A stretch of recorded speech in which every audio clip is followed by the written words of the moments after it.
कौन होगा भारत का कप्तान? इसके लिए 3 नामों की चर्चा गर्म है, जो कि हैं द प्रिंस शुभमन गिल, सरपंच साहब श्रेयस अय्यर और चेटा संजू सैमसन। खबरें गर्म है कि बीसीसीआई एक बहुत बड़े लीडरशिप ओवरहॉल की तैयारी में है और बोर्ड अब स्प्लिट कैप्टनसी के ड्रामे को पूरी तरह खत्म करना चाहता है। विजन साफ है, एक राजा 2 फॉर्मेट, यानी वनडे और T20 के लिए अब एक ही कैप्टन होगा। लेकिन सवाल यह है कि वो कप्तान होगा कौन? क्या वो सरपंच श्रेयस अय्यर होंगे या हमारे चेटा संजू सैमसन बाजी मार ले जाएंगे? और हमारे प्रिंस शुभमन गिल का क्या होगा? आखिर उनका क्या कसूर है जो उन्हें वनडे की कप्तानी से हटाया जाएगा? बताइए। चलिए पूरी खिचड़ी को तसल्ली से पकाते हैं, शुरू करते हैं। चल। तो ताजा रिपोर्ट्स के मुताबिक श्रेयस अय्यर इस रेस में सबसे आगे चल रहे हैं। क्यों? क्योंकि अय्यर भाई साहब की डोमेस्टिक और इंटरनेशनल फॉर्म रॉकेट बनी हुई है। उन्होंने अपनी आईपीएल टीम को 2025 के फाइनल तक पहुंचाया और 2025 चैंपियंस ट्रॉफी में भी वो टॉप रन गेटर रहे। उनका कप्तानी का अनुभव भी तगड़ा है, 3 अलग-अलग आईपीएल फ्रेंचाइजी को लीड कर चुके हैं और विनिंग परसेंटेज भी शानदार है। लेकिन रुकिए, कहानी में ट्विस्ट चट्टा लेकर आए हैं, यानी संजू सैमसन। 2026 टी20 वर्ल्ड कप में भारत की जीत के बाद संजू का ग्राफ चांद के पार निकल चुका है। उन्हें वर्ल्ड कप में प्लेयर ऑफ द टूर्नामेंट चुना गया और फिलहाल वो चेन्नई के लिए आईपीएल 2026 में 2 सेंचुरी लगा चुके हैं। ऑरेंज कैप की रेस में संजू सबसे आगे हैं, जिससे सिलेक्टर्स का एक गुट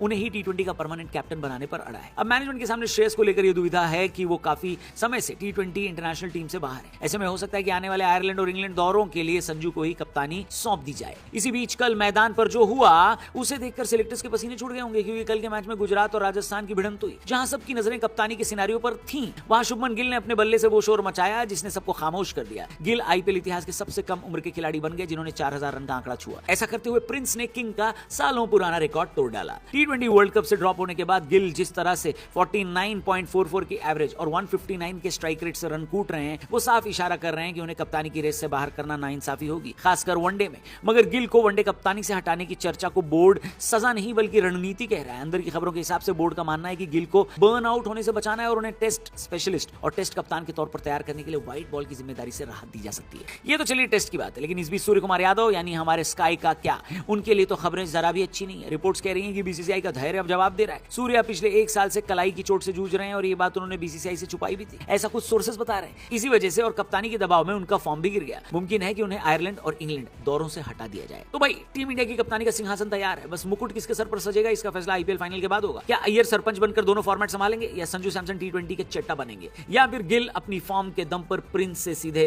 महाराजा बन जाएंगे? क्या लगता है आपको, शुभमन गिल, संजू सैमसन या श्रेयस अय्यर? टीम इंडिया की कमान किसे मिलनी चाहिए? कमेंट करके जरूर बताना। चैनल को भी सब्सक्राइब करना। Thank you for watching crico. जल्दी मिलते हैं। जय